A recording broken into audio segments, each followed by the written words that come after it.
are we going theory, case, and case? Yeah, so it's just gonna be case and then we'll talk. Okay. Everyone good? Time? We'll start now.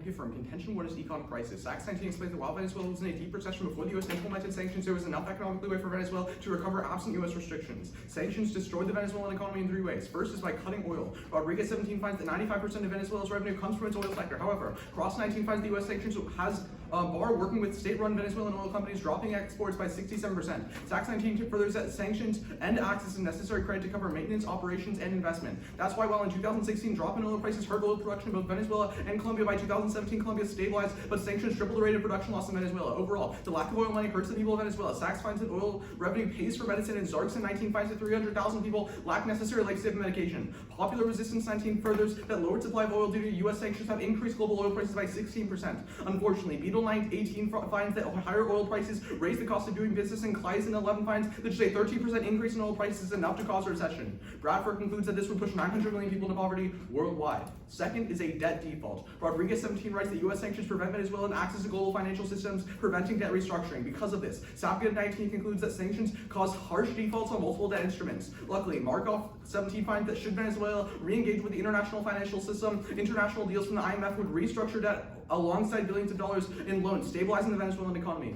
Third is by preventing cryptocurrency. Riley 19 writes that U.S. sanctions are preventing Venezuela from using cryptocurrencies for financial transactions. Sequel 19 writes that U.S. sanctions prevent Venezuela from issuing new cryptocurrencies. Alexander 18 finds that Venezuela use of crypto is barred from international markets due to sanctions. Lifting sanctions is key, as Markov 18 finds that Venezuela's adoption of crypto would switch them away from their current currency evaluation, ending hyperinflation. The impact is societal collapse. Benjamin 19 finds the U.S. sanctions cut Venezuela's GDP by 38% in 2019 alone. Sachs finds that despite previously high inflation, sanctions are what lock Venezuela into a downward spiral, preventing recovery and causing hyperinflation. Opticon 19 furthers that due to hyperinflation, prices increase daily, and Held 19 furthers that 6.8 million people are on the brink of starvation. An economic crisis risks 2 war scenarios. First is a civil war. PhD Jennifer McCoy 17 explains that continued economic crisis in Venezuela risks creating mass social unrest that would escalate into a civil war. Pair 17 concludes that Venezuela's civil war would turn the country into another Syria, leaving millions dead. But second is a U.S. war.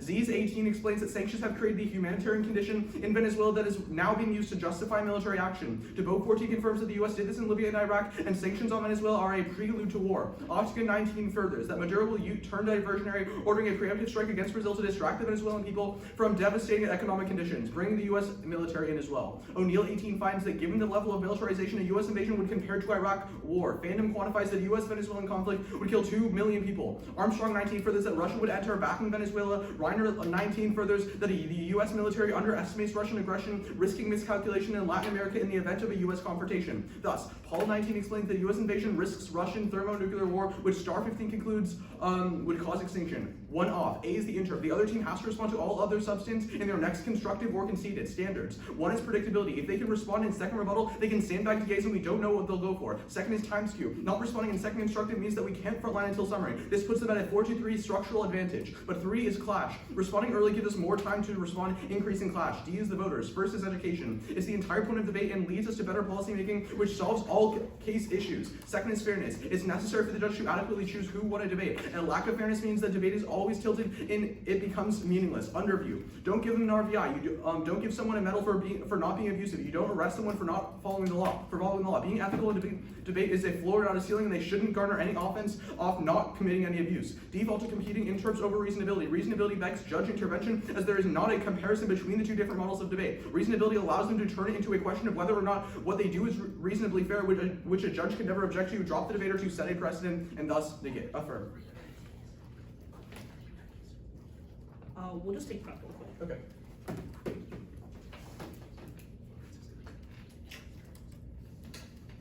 So just to be clear, the intro is saying we should rebuttal next speech, yeah? Yeah, so I'll read out directly out the intro. Yeah. It's you need to respond to all substance in the next constructive or conceded. So do we have to do, like we're running prep for this, do we have to directly respond to substance, or like if our case inherently counteracts your contention about economy, like is that enough to interact? Whatever you would theoretically, if we didn't read the show, read in rebuttal has to come now.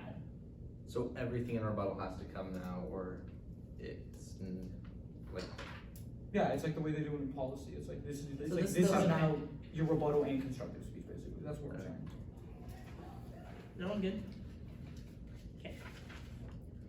We'll agree to the off. We'll say that substance has to come right now. Let's go to that though. Their whole contention is just about the economic crisis. However, we're going to control uniqueness because right now, Kinsonia of the University of Pennsylvania finds that earlier this week, Venezuela's economy is already beginning to shift away from oil to adapt towards sanctions enforced by the U.S. Fortunately, though, Dobson of the VA in 2019 warns that the shift away from oil has allowed Venezuela to grow its economy through the agricultural sector, diversifying manufacturing and expanding opportunities for growth. This shift is critical for the long-term economic viability of Venezuela, as Focus Economics reports that by 2021, the Venezuelan economy will begin to grow exponentially. Unfortunately, lifting sanctions will allow Venezuela to slide back into economic dependency and go into oil for two reasons. You can flow this on their first link because one, the renationalization of the economy. The National Endowment for Democracy in 2019 reports that the Venezuelan government has begun to implement free market policies to correct economic contraction and tame hyperinflation. This is because Tally from the Wall Street Journal in 2019 writes that U.S. sanctions have constrained the government's control of state-owned oil production. Unfortunately, lifting sanctions would incentivize the government to reroute state access back into oil. The U.S. Treasury Department in 2019 confirms that strong nationalized oil sector is what Maduro needs to sustain capital flows and strengthen his own dying regime. Second is increasing foreign petro investment. The Congressional Research Service in 2019 reports that sanctions implemented by the U.S. have created a commercial barrier, preventing corporations from investing into the Venezuelan oil sector. However, lifting sanctions will cause investment to shift back into the oil industry. The BHP in 2019 warns that petro investment is far more attractive than other forms of investment, as it promises higher returns for investors. Despite Carr from the Council of Foreign Relations in 2019 confirms that inflows of petro investment would suck capital away from agriculture. These two reasons brings Tom from Marketplace in 2019 to conclude that oil often crowds out other sectors of the economy, and the last time the Venezuelan economy had the option to go to either oil or to agriculture, they doubled down on oil and alienated agriculture. That's really important because the impact is going to outweigh all their impacts on probability. Because what right now is happening, Dobson writes that there are 96,000 hectares across the national territory producing 2 million tons of food. That's important because we on probability, it is far more likely that we're going to be having like right now the impact is happening in the status quo. We're increasing, solving back for the famine that's happening in Venezuela. Now let's go to their second link. They talk about how there's going to be a debt default. Or more 19 finds is that for a debt default, to solve for things like debt restructuring, creditors have to be willing to give funds back to the Venezuelan government. That's really important because we would say that in the world, in the affirmative, creditors are not going to be able to give money back to Venezuela because sanctions have lifted. They don't trust the Maduro government to actually do things like good economic policies. We would say if you affirm the resolution right now, Maduro is still in power, which means that all the foreign creditors are not going to trust him with things like debt defaults. Then on their second link, on their third link, they talk about cryptocurrency. What Sherma 18 specifically finds is that cryptocurrency is always going to be bad inside of Venezuela. The reason is because the blockchain technologies that supports the petro cryptocurrency is actually is still in development, which means that even if there was cryptocurrency, it wouldn't be being used right now. Which means affirming today has really no impact on it. Then their impact is talking about like economic collapse. We control the internal link here because we said that on uniqueness the economy is growing in the status quo. That's the evidence we read at the top from Kinsonian, who says that right now because we should diversify into things like agriculture, there is no risk of an economic collapse. And the Focus Economist evidence says that by 2021 economic yields are going to go up. This is really important because the only risk of this going away isn't there. Well, we're going to argue that because uniqueness controls the direction of the link, when you negate you affirm the resolution, you have a risk of a policy change taking away the agricultural investment that's proving to be working right now. The evidence from Dobson is very specific. It says that people from the bottom of the lowest class are actually reaping the benefits of things like agriculture and the status quo. That's important because we would say that oil in the past has never actually been beneficial towards the poor. Look at how Maduro utilizes things like oil to reap benefits for himself, but right now because the investment is going to be agriculture, it goes right back to the people who's more beneficial for them. Then they give you like a bunch of war scenarios. We would say that U.S. has sanctioned countries like Iraq and other countries in the past, but there's never been a civil war scenario because economic collapse is always going to be counteracted by other kinds of policies. The reason the U.S. launches sanctions is because they want to divert economic diversification to other sectors of the economy. This is happening right now. We tell you that because the U.S. has sanctioned things like oil, they're diversifying to other sectors, which means that for them to win the internal link of how there's going to be more economic collapse, they also have to prove that diversification isn't going to happen in other areas. We would say they don't win that because right now the diversification is happening. Finally, though, they say that like it's going to lead to like miscalc with Russia. Like we would say, one, they have to prove any instance of how miscalc has actually led to mass amounts of violence. It has never happened before. We would say minor policy changes like sanctions are not going to be like as mass as they say. Second, though, like hyperinflation is at like 10 million%. If there wasn't going to be an economic collapse causing a civil war, it would not be extraneously influenced. Like if there were to be a civil war because of an economic collapse, it would be from what? The U.S. in talks with Russia right now. Oh yeah, and the U.S. is in talks with Russia right now. So like there's not going to be any problem. Yeah. Cool. How's the two pieces of evidence? Yeah. As the first speaking team, could I take the first question? Go for it. Sorry, I missed it in your first speech. What were your responses to the Civil War argument? Yeah, so we said one, the Civil War should have already been triggered because of internal conflicts like mass rates of inflation. So if there's an internal reason that the economy is going to cause a collapse, it should have already happened. Second, externally, like for other war scenarios, miscalc has no empiric precedent. Second, like U.S. and Russia. Okay, so miscalc is separate from Civil War. But let's talk about the response you just said. You said the Civil War hasn't happened, right? Yeah. Okay, if we prove to you that economic conditions are going to continue to go down in the status quo, and that economic conditions are what foster the propensity to have a civil war, wouldn't you agree there's some probability of it happening in the future? I would say, one, you have to prove that that's going to happen within this year because our evidence says by 2021 economic rates are going to go up. We're going to contest that evidence. Second, I would also say a cleaner internal link into why people go to civil war is not necessarily what the top level economy looks like, but what people at the bottom are facing. I mean, I can tell you about the American Civil War. I mean, they had pretty bad economic conditions. pretty similar to Venezuela. But I would say and like then had a civil war. sure, totally. I would say that the main problem in Venezuela though is things like people fighting over food, and if we can solve back for that, we have a cleaner internal link into reducing conflict overall. Could I ask you a question? For sure. Sure. So let's talk about the economic crisis, right? You talk about cryptocurrency. Yeah. So is your link in that cryptocurrency is going to solve for the economic crisis? No, it's specific to hyperinflation, right? We're saying that because U.S. sanctions stop other people from accepting U.S. forms of Venezuelan cryptocurrency, they can't use it. So if we were to remove sanctions, they would be able to use cryptocurrency, which is a currency that's not plagued by hyperinflation. Sure. So wait. So right now there is no utilization of cryptocurrency Yeah, happening, the right? international market's barred from taking Venezuelan cryptocurrency. Right. So like so if we can, okay, so that's fine. Okay, so yeah, can we talk about the response on cryptocurrency? Sure. You said the blockchain technology doesn't exist. So I said it's not developed. wait, so what's Bitcoin?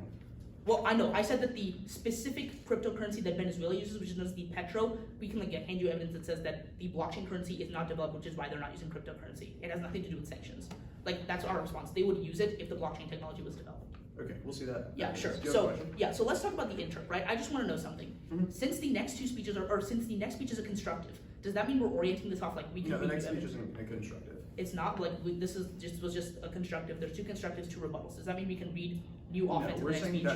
that the form of having two constructives is a problematic form to have in PF, and we should shift more towards how policy does it, which is Sure, you so have to in- respond and set out Sure. arguments. and So your in second policy, speech. there is a 1AC, a 2AC, a 1NC, and a 2NC. In those constructives, you can read like new off-case positions. So can we read new offense in our next constructive speech?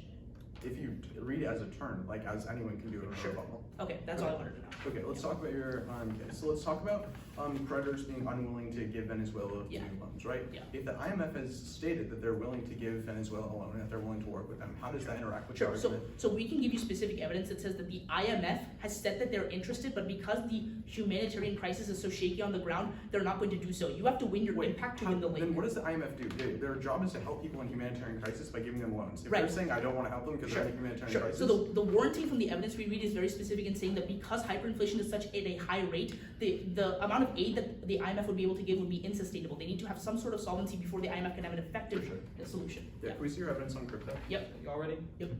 Jackson's ready? Yep. No opponents ready? Yeah. Extending interpretation, the other team has response to all of our substance in their first constructive. Extend it to first predictability. If not, they can stand back DAs in second rebuttal. We don't know what they're going for. Second is on time skew because if not, then we get to frontline in summary, which creates a 4-3-minute structural disadvantage. And third is class responding gives us earlier time to respond to class. Extend the voters on education. It's the entire opponent debate, and it's what solves all case issues. Second is fairness because if not, the judges can't decide who actually wins or loses. It eliminates all the reasons for debate. They don't read RVIs, so they also don't read being interim, so it doesn't matter. Go over to our case. This is what's really key. They concede the analysis that even if we don't solve back for Venezuela's economy, simply the lowered global supply of oil because of U.S. sanctions spiked global oil prices 16%. That's popular resisting. Extend the BT evidence that higher oil prices hurt economic growth because it limits the amount of oil that can be used by businesses, so business growth goes down. Extend Kleisen that a 13% increase in global oil prices can cause a recession. Extend Bradford that another recession pushes 900 million people into poverty. At that point, we solve by lowering global oil prices, allowing that business expansion to happen. This was in case. It is literally clean conceded. It's basically a TKO at this point because this is the largest possible impact in today's round. First on strength of link because it's fully conceded, so that's going to call up any probability weighing that they try doing a Russia war scenario. Second is on scope. It's literally almost 1 billion people, which outweighs literally the entire population of Venezuela by 30 times, which means even if they won other offense, it doesn't matter. And then third is on magnitude, so we're talking about people being pushed into poverty in areas that don't have the possibility for structural reform. Whether or not you affirm or negate, there's still analysis that there's a possibility for structural reform in either world of Venezuela, where 900 million people are pushed into poverty. In countries like the Congo, where there's no possibility for structural reform, it's going to be a lot worse there, where they don't even have food in the first place, regardless of whether or not they can afford it. Go to our case.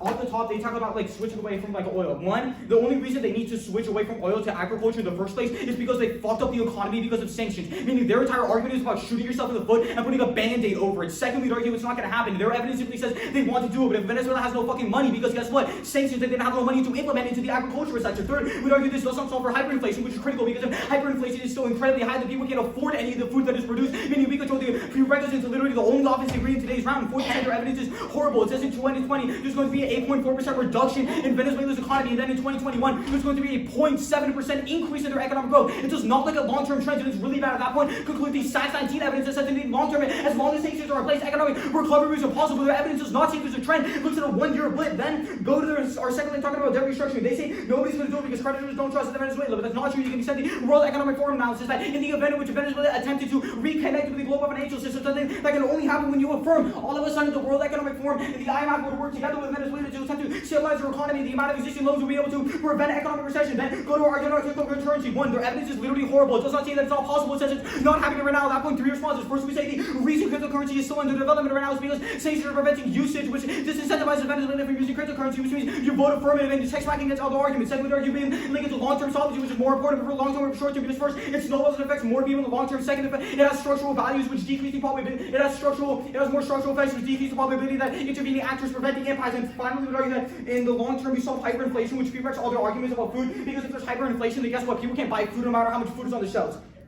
Then they tell you sanctions are necessary for diversification. That's not true. One, if there's no money for diversification, which is something that can only happen when you continuously negate, then guess what? You're not going to diversify. But second, we argue that although arguments are talking about long-term solvency of the economy, the short-term is going to take them time to recover, which means they're in the short term, they're going to use newfound money in the affirmative world in order to invest into diversification. Then go into an underview. Even if we do not prove that sanctions work, they are necessary. Contention finds and empirical models prove that Trump is going to win 2020 right now, and 2019 finds that impeachment has simply galvanized his supporters. However, some of these 17 finds that it's been 95 years since a Republican won the presidency without Florida, and sanctions on Venezuela are making inroads in Hispanic communities necessary to combat the Maduro regime. Luckily, TN19 finds that even small changes in policy can make dramatic shifts in Hispanic voting blocks, with the fight against Maduro wins Trump 2020. Impacts of nuclear disasters. 19 explains that the 2020 Trump venue was destroy the nuclear security guarantee, making U.S. allies feel unsafe, and pull out from non-proliferating treaties would create massive amounts of mistrust, pulling down a negotiation with Russia and causing nuclear war.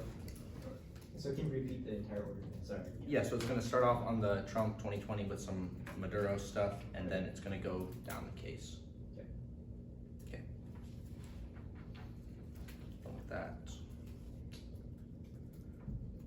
Start off on the Trump 2020. First of all, go on probability. They tell you that like one swing, like this one issue is going to change the election completely. We would argue that that's not true. The huge amount of Trump's base, especially in Florida, is a bunch of old white guys. There's no reason that this is going to totally swing the 2020 election. Make them prove to you why that like, specifically this tiny block of Trump's base is actually going to swing the entire 2020 election. There's no precedent for this argument. We would argue that it never actually happens. No Trump voter or any election has been decided by one time removing sanctions. They have no empirical precedent for this argument. But on top of that, we would argue that it's far more important to get Maduro out of power than Trump.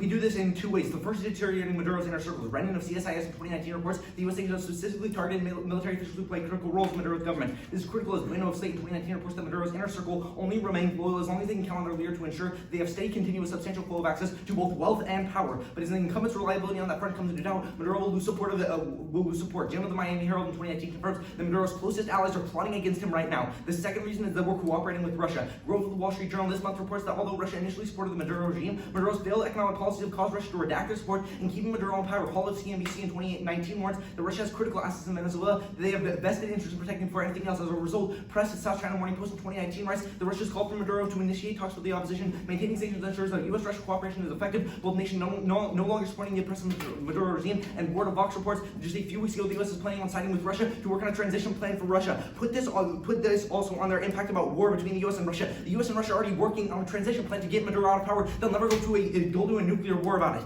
But also, the reason that you outweigh with Maduro is the impact of health infrastructure. Casey of the New York Times writes, in 2016, the Maduro regime has undercut opposition effects to accept international aid to prop up the healthcare system. This is devastating. As Professor of NPR in 2018 writes, that Maduro's refusal to accept humanitarian aid has increased infant mortality by 30% and malaria infectious disease by 76%. Removing Maduro is far more important to Venezuelans. We would argue that there's lots of institutions democratically to stop and check back for Trump. There's nothing to stop a dictator like Maduro from literally screwing over Venezuela. That's the difference. Because we have democratic processes, we can limit the effects of Trump. We can't limit the effects of Maduro unless we get him out of power. They can see that he goes out of power. Then go to their top point. They talk about cutting oil. So we read all this stuff about why we're going into agriculture right now. Remember that we already do it. They say that hyperinflation is already happening and that sanctions are the reason that oil is really bad. That's not true. Oil spikes and the volatility in the oil market were the reason that hyperinflation started to happen. This is really important because Starr in 2018 reports that that ultimately, if Venezuela re-enters the global market, it would cause price decreases, which actually triggers their impact as well. This is really important. It says that while the demand for oil remains the same, the supply actually goes way up because Venezuela sits on the largest oil reserves in the entire world. This is really problematic for them because what it finds is that it decreases economic growth in developing nations that rely on oil, and it ultimately finds for every 1% decrease in this economic growth, we're going to see 20 million people pushed into poverty in their world. There's also a reverse link to this, which is why they don't get any impact off of this recession argument, because even if they decrease prices because Venezuela floods the market with the most oil in the entire world, they ultimately also cause price spikes, still triggering their recession. Then on the second thing, they talk about debt default and how the IMF is going to help them restructure. They say that we can all work together if we get rid of these things. That doesn't respond to the more in 2018 events. It's a two-sided deal. It's not only the U.S. removing sanctions, but it's also investors and creditors willing to work with them. That's where they don't respond to the more in 2019 evidence, which says that because creditors don't trust in Maduro, they will not work with him and ultimately won't give him any flexibility in order to solve these issues. It's not a U.S. problem, it's a creditor's problem. They don't respond to that. But finally on cryptocurrencies, the only thing they have left on offense. They say that sanctions were the reason that they prevented use, and it's ultimately a structural problem. The issue is that it doesn't respond to the fact that other countries have to also use and accept the petra in order for it to be an effective currency. Arunov tells you that other countries weren't embracing the petra and they weren't using it, which is why even people on civilians on the ground never benefit from this, right? No citizen can walk into a store and use the petra or any other cryptocurrency for that matter to buy things like bread or food. That's where our offense comes in, because at the point we show you that we're taking out oil and we're going back to agriculture, we're feeding the people of Venezuela.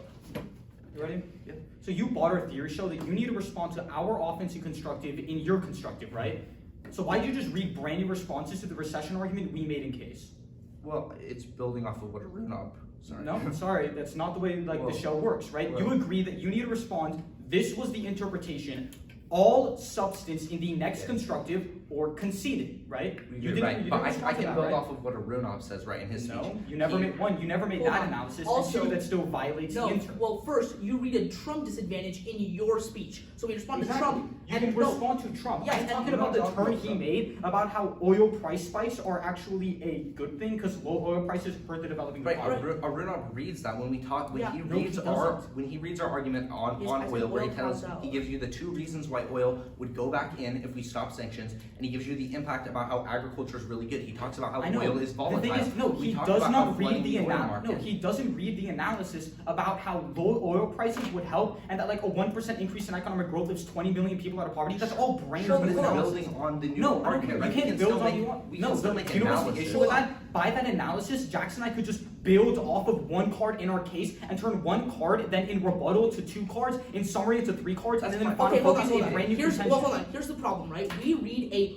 whole four-carded response about why oil crowds out other sectors. Jackson reads one card about an extension. It's an extension on the response which just says that when oil crowds out, it decreases prices. We didn't read a brand new response. We read one card extension on a four-card turn. Your brand new response was that it's good if prices of oil go down, because they help the developing economy. No, this was analysis response. That's not the response at all. We tell you that Venezuela entering the oil market is bad because it's volatile. We would rather have things like agriculture, which are actually feeding the people of Venezuela, instead of causing price shocks by flooding the market. So we agree that affirming is the way to prevent 900 million people from going into poverty. No, we're saying that affirming also causes these recessions because you're going to flood the market with tons and tons of oil. How does that cause a recession, though?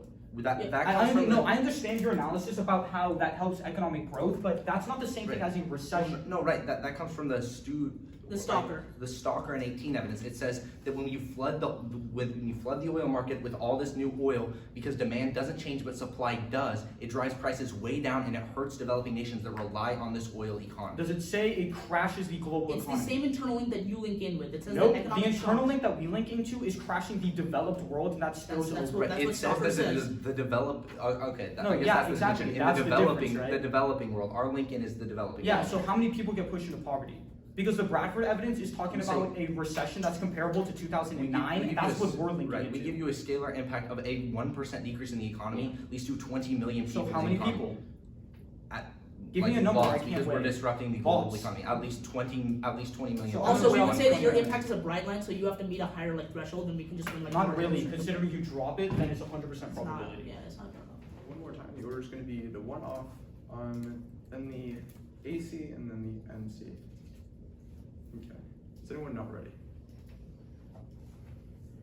time will start now. A is the imperative. Debaters must not read new contentions, and second, rebuttal. B is the violation. They did that with their material as standards. First, times Q. We only have 3 minutes to respond to a new case. Second, strats Q. New arguments, and second, rebuttal that don't engage make it impossible for us to know their strat, eliminating our ability to debate adapt adequately. Third is clash. They shouldn't have gone for faster in their 1NC and read it and increase the amount of clash. Extend the fairness and education as voters. That's why we do debate. Drop the debater with that. With that, let's go into our case. First, on our third overall, they really mishandled the impact, which we explained to you that an increase in oil prices caused by our sanctions on Venezuela is what's going to cause a recession. They extend popular resistance, who explains that due to the lower supply of Venezuelan oil, it has increased global oil prices by 16%, and then extend Bradford, who explains that that's enough to trigger a recession which 900 million people are pushed into poverty. The only response they read is that it's comparatively better for us to be investing in things like agriculture, which help the poor world, or which help urbanizing populations in which can increase our economic growth. First, they don't respond to the analysis we make on their case, in which we say that they're not actually going to be able to increase investment in agriculture because of things like hyperinflation, which we actually solve back for. With that, let's go to the cryptocurrency debate. We explained to you that sanctions on Venezuela are what's stopping Venezuela from issuing a cryptocurrency and engaging with the international market. They say that technology is really bad. That's what's stopping Venezuela from developing cryptocurrency. We call it for the card. It's really bad. And then they say that Venezuela cannot develop cryptocurrency because people don't want to buy it. That's just not true. Where Alexander 18 evidence indicates that the reason Venezuela cannot use cryptocurrency is because of U.S. sanctions, and the international community will not accept the use of U.S. of Venezuelan cryptocurrency. Insofar as the affirmation grants Venezuela access to be able to use cryptocurrency, that means we are the only side that stops for hyperinflation and enables Venezuela to be able to increase investment into things like agriculture in their world. Also, the 900 million people going into poverty during a recession also short circuits their link, because when we're in a recession, we won't be able to increase the amount of investment we have into agriculture. With that, let's go into our case. First, in the underview, the big response they read about Maduro lash out. Couple responses first. Venezuela is still exporting oil. Slab 19 finds that Venezuela loaded 11 million barrels into oil in just the first 11 days of November, which is more than twice as much as they did the same period last month. They were able to transport this oil during their transporting periods of destruction. Second, the Maduro regime has established new sources of income. Smith 19 finds that the Maduro regime now exports an estimated 400 metric tons of cocaine annually to North America and European markets. Illegal gold mining has also exploded in the recent years. So when they talk about sanctions allowing us to replace Maduro, don't buy that. With that, go to our interview on Trump. We explained that the voters within Florida are very supportive of the Trump's hardline stance on Venezuela. They say there's just a bunch of white guys in Florida which aren't going to change their opinions. They don't respond to our case adequately, in which we explain very specifically.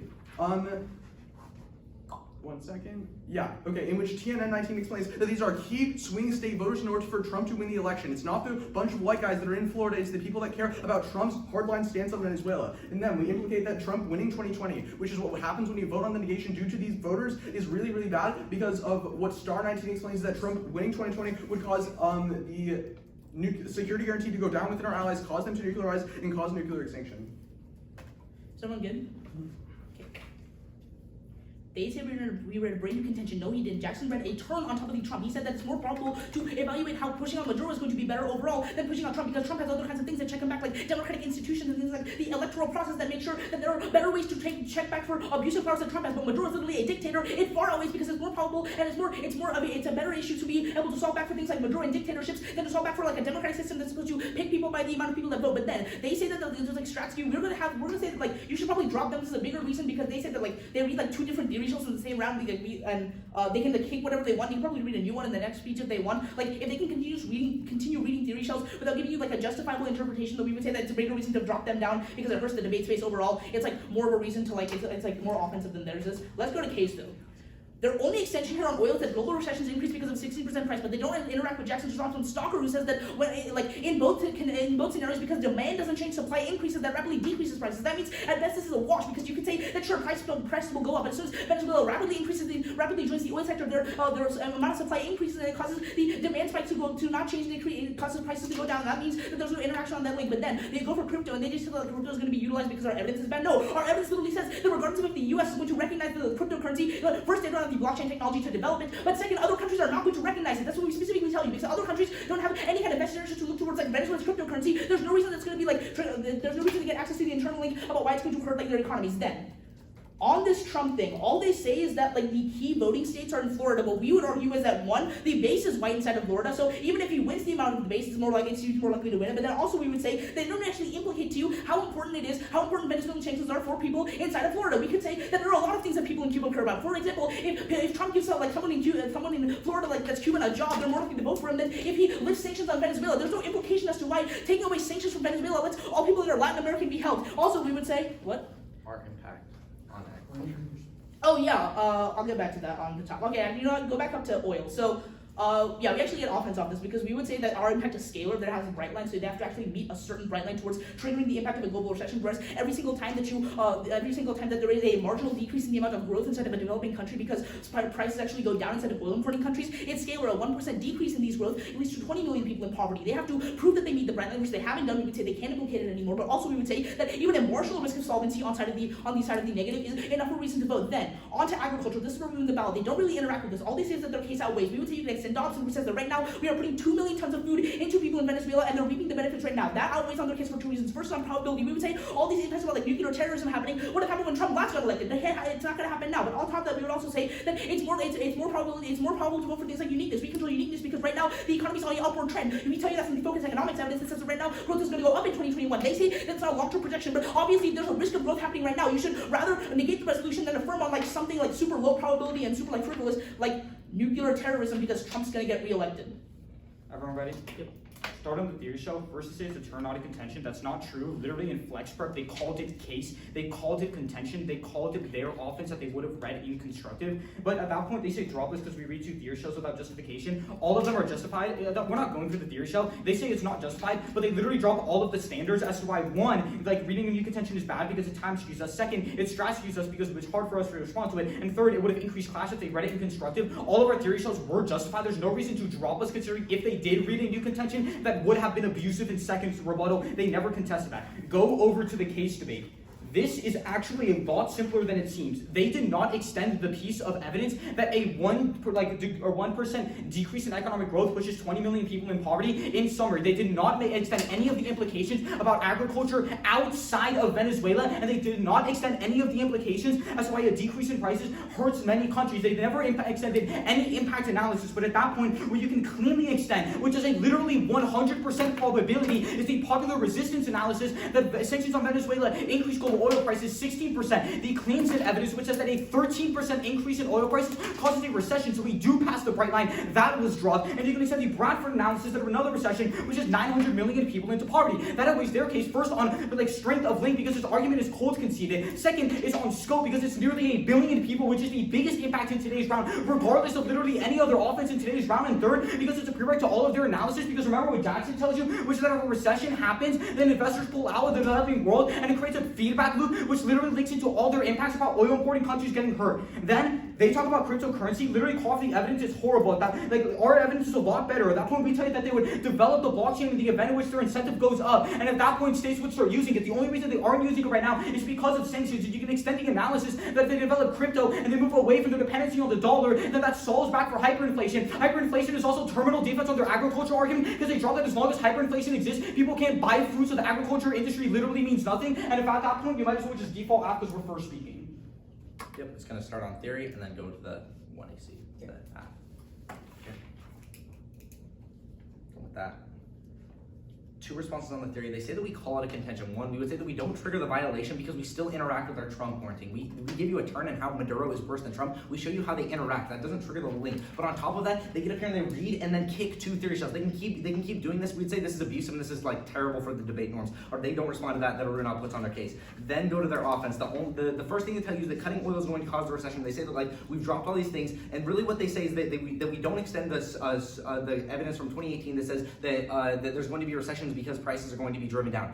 Aruna definitely extended this card, but even if you don't buy that, he definitely extends the warranting that says that if we have Venezuela, the largest oil supply, enter the market, it's going to increase supply while not changing demand, which only drives down costs and hurts developing nations. That's really important. That's conceded offense. But even at best, they don't respond to the argument that right now Venezuela is shifting away from oil and entering into agriculture. The most reasonable and accessible impact in this round is the fact that there's 2 billion tons of food being produced and given to the Venezuelan people. Also, the Focus Economics card that says by 2021, Venezuelan economy is projected to go up. The other piece of offense that they go for is this idea of cryptocurrency. They say that they've already developed the blockchain, but they don't respond to the fact that other countries aren't using it and using the petro. We'd argue there's even a marginal impact of this argument. But finally, let's finish with some impact weighing.